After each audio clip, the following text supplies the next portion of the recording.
Газдите да платат К-15 на работниците, но и државата да се откаже од данокот во висина од 11%. Така направија во Хрватска како воведво исплаќањето на нивната позната божикница или 13-та плата.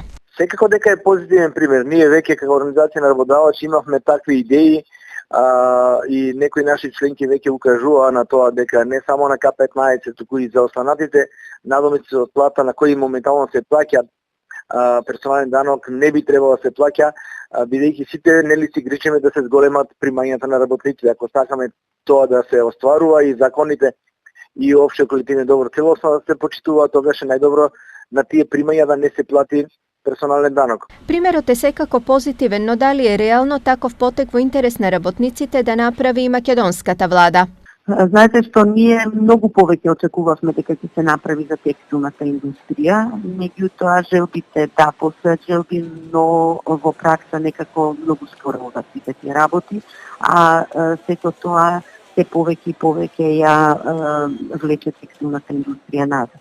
Сите сме во очекување на она што го најави премиерот дека ќе дојде до замрзнување и тоа треба да се случи час поскоро, а ова би било секако уште еден дополнителна подршка. Доколку државата се откаже од нејзиниот дел кој е на сметка на фирмите, дали тоа значи дека евентуално тој дел ќе го добијат работниците? Во овој случај, ако се тоа ослободи, ќе остане на сметката на работодавачот. Дали тој ќе го искористи да се зголеми износот на К-15 или за инвестиции, тоа ќе треба да биде одлука на секој работодавач.